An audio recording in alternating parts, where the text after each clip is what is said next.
Hey guys, Automatic Garage back today. We got a new project that we're going to probably have a good 2 or 3 part series video on here that we got for the whole family here, the whole Automatic family.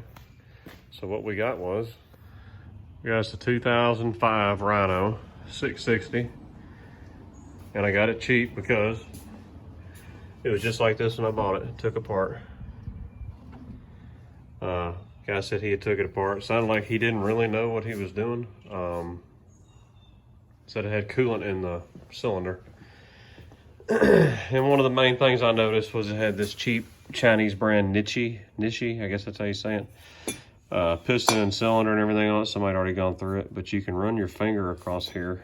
And the sleeve, these are bad about the sleeve dropping. I don't know if you can be able to tell or not. But the sleeve, you can feel it with your finger, is lower than the cylinder here, so I can see how the head gasket wouldn't seal good. So what we did was I found a 100 millimeter stock, or sorry, 100 millimeter actual Yamaha cylinder here. We went and got it bored 102 millimeters over, which makes it a 686 then. We got our Wisco piston kit, our Cometic gaskets. I got the head plane at the machine shop also to make sure it was flat. So we're gonna clean the valves up, put the valves back in, reuse the springs. The cam was missing. He did have one of those. It came with a whole parts kit too. I think I have a short clip of it. Before I knew what they were, the parts came with it, but I didn't want to use any of that Chinese stuff. So this is a Grizzly cam. I don't remember what year Grizzly it's out of. It's 05 or 06 Grizzly, which is the same thing. But I got it off eBay for 50 bucks. It's just a factory cam to put back in. We're gonna clean our valve cover up, clean our valves up, drop them back in, and hopefully get this top end put back on.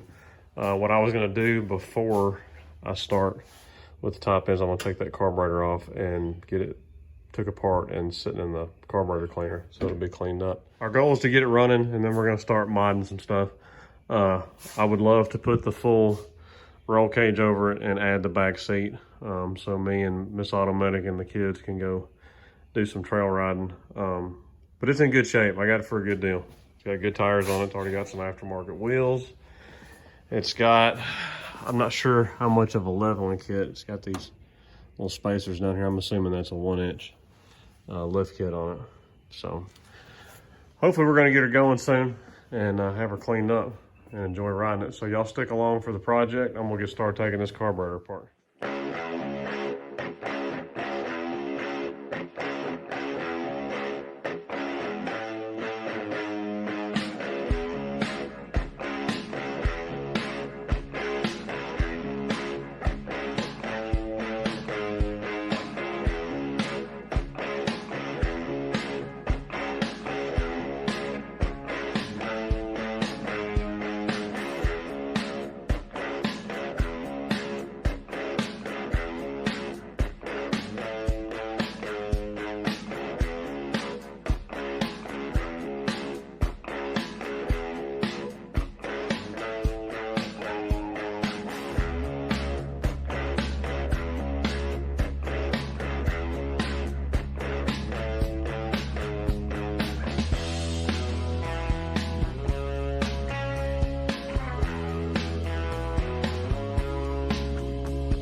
We got it all apart, soaking in there best I can. I'm gonna pull the basket out after a bit, and I'll go on and wash the bowl and everything up, and I'll submerge the carburetor down all the way then. But most of the jet passages are and air passages are sitting down in the cleaner for now. All right, so while that's soaking, I'm gonna get ready to assemble the whole jug and head and all that and top end and get the timing chain and cam, all that stuff going. So first off, I'm gonna clean this surface right here because somebody put silicone all over this. It did it before, and I don't know why. There's a base gasket for it. So we're gonna scuff all this off, clean it up, and then I was gonna take the oil plug out. The oil that is in here looks pretty clean, so I don't think it's really contaminated, but I'm gonna take the oil plug out. I'm gonna take some kerosene and put some kerosene down inside the motor here and let it wash any maybe dirt, debris, and stuff that's gotten in it while it's been sitting here with just paper towel stuff in it in dude's shop. So we're gonna get that going.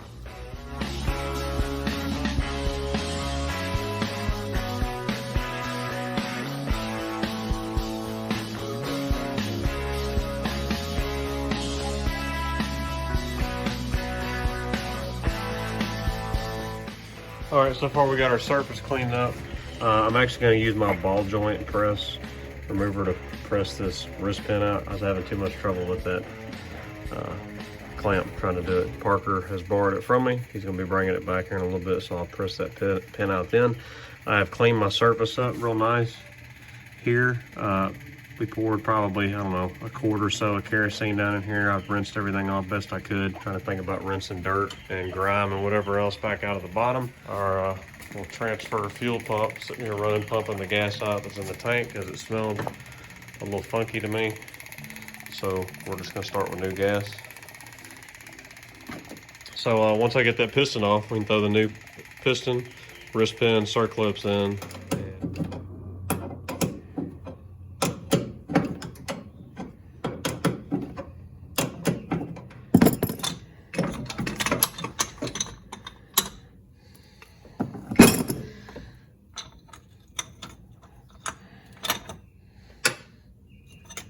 That's why I didn't want to come out. Things galled it up. I noticed this end, look in there, it's all chewed up. And there's no circlip in here at all.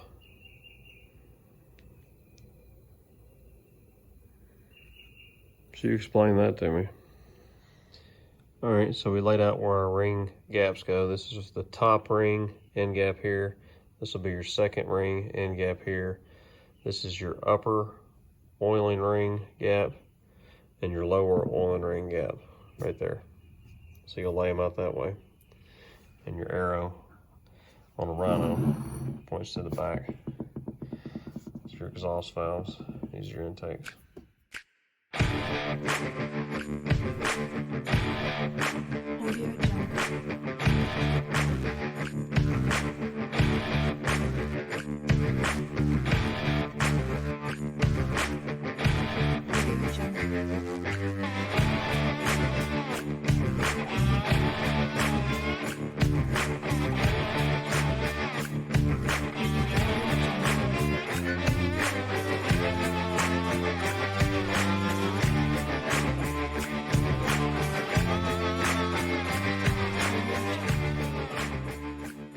We got our jug all cleaned up, oiled the cylinder up. We're not gonna be able to finish this today because my Cometic gasket set did not come with valve seals, so I just ordered valve seals. They'll be here in a couple days. Hey guys, Automatic Garage back today with this new project right here.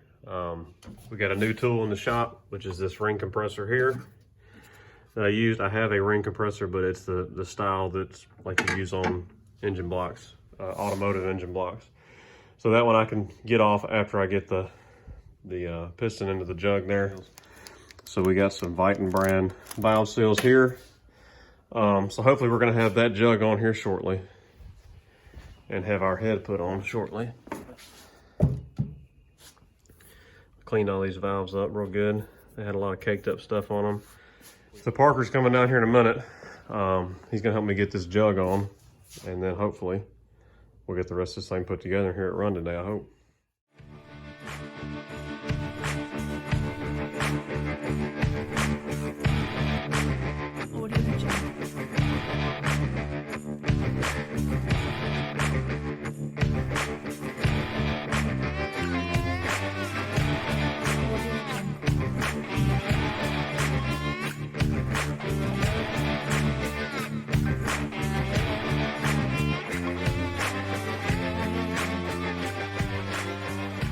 All right, so after losing my religion for about 20 minutes looking for a bolt and then breaking down and ordering a new set of head bolts online, lo and behold, I find it on the floor over behind my bench. So I'm gonna clean the threads up on these, and we're gonna install the cylinder jug bolts here and get the head bolted down. We had to scare my cheap Chinese ring compressor. Failed me. Supposed to look like that. It broke off, fell down on the motor. Luckily we were able to pull it out with a magnet, so I would not recommend this one.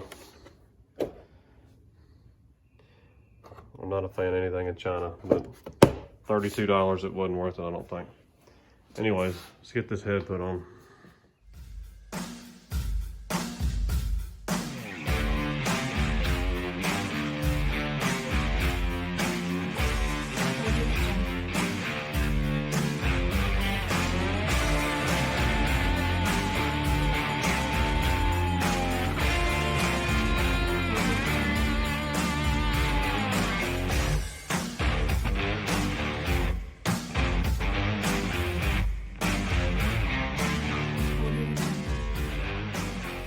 All right, we're ready to move on assembling our head.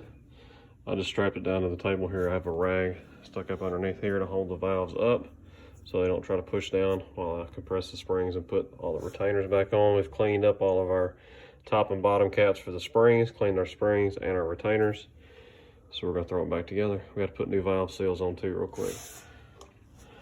So I just used this little socket right here. I actually took the square end. It's just big enough to go over the valve. I just pushed down with my hand on each seal, and I just gave it a couple little taps with my small ball peen hammer and got them seated on there. I don't have anybody with me videoing today.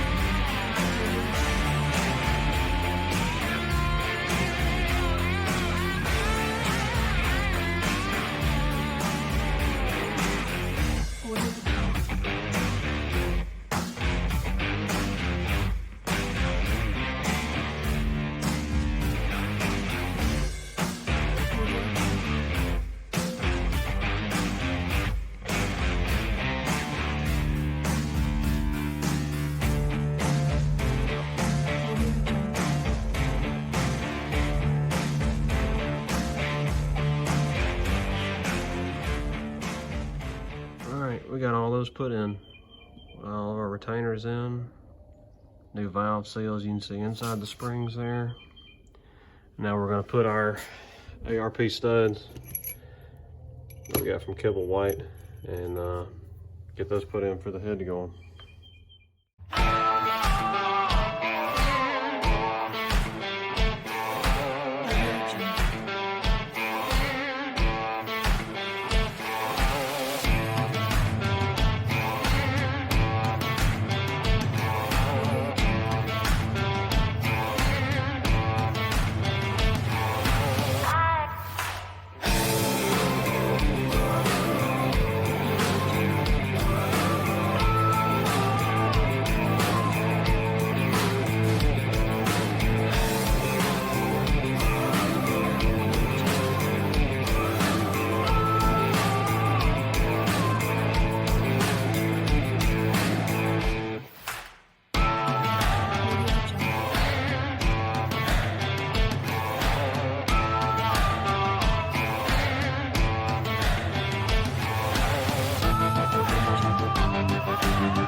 We got all of our studs in. We initially torqued to 15, doing a crisscross pattern, then went to 30, and we torqued the short stubby ones that come out of the bottom here on both sides. The other ones back there, it's hard to see. We got those torqued down. We got our timing chain on the gear at the bottom on the crank down there. You can see it. We put our other guide in. The front guide is in, so now we're gonna start putting our cam in, timing it. So we got our cam in, got our tensioners in, and all we had to do is, there's our timing mark right there. It lines up with that slot and the hole. And then all you have to do is make sure that these two dimples right here in the cam, right there, and there's one on the back, line up with the flat surface of the head here. All right, guys, we're back. I had to run to town with Miss Automatic. So we are at the point here. Head is on, torque down. And we got our cam in, got our timing chain on, both of our guides in. We verified our timing. I put some oil here on the lobes here. This is a used cam. So, I mean, it's all broken and stuff already, but on initial startup, this hadn't ran in a while. I know it's got to pump up with oil, so I made sure I had plenty of oil on the lobes and on these new valve seals and stuff so they wouldn't all be dry. So now we got the valve cover part all cleaned up. We're gonna put our Yamaha bond all on here. Put it on there, just do a little press fit, let it set up just a little bit while I clean all the bolts up that go back in there. The last person that did this really gooped it up real good. So we're gonna clean all those threads up good.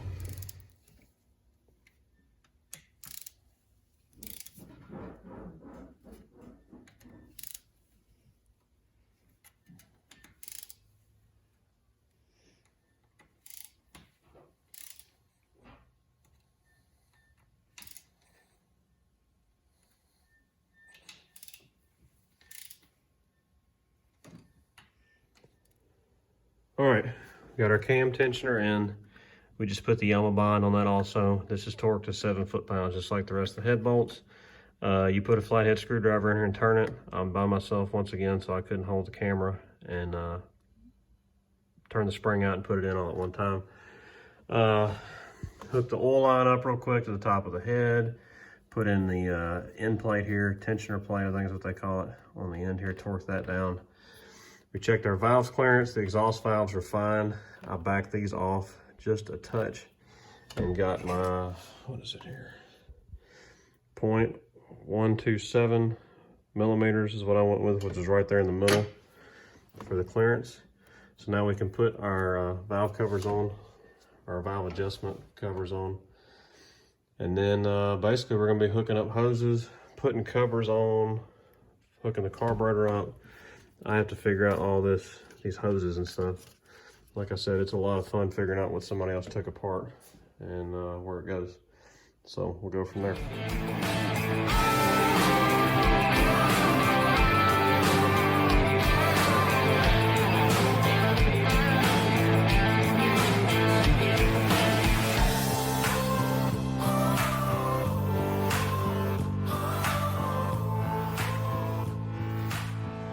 Lee's gonna replace the coil because I just put the spark plug in and this cap, it just doesn't grab the plug anymore. And actually this came with a new coil.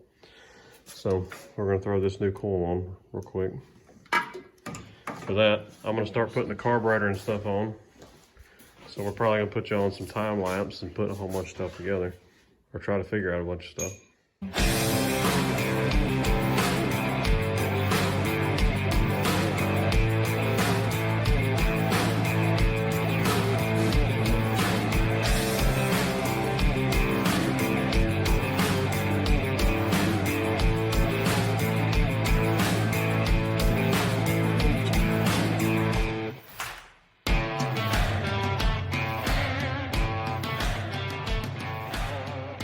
All right, guys, so it is another day now. I got late the other night.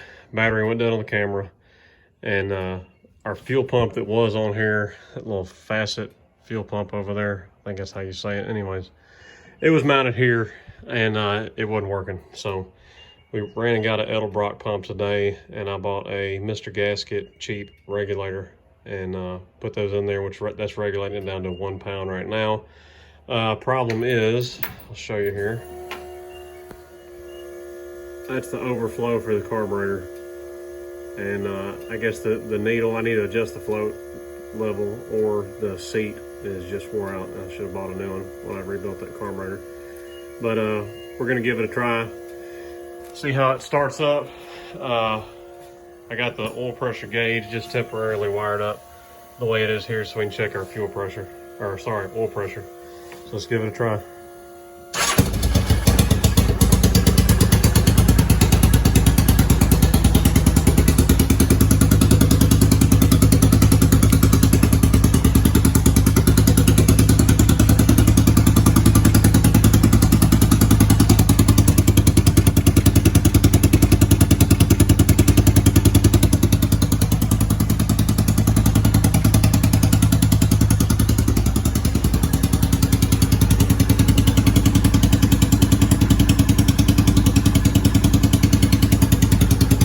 Hook that up right here.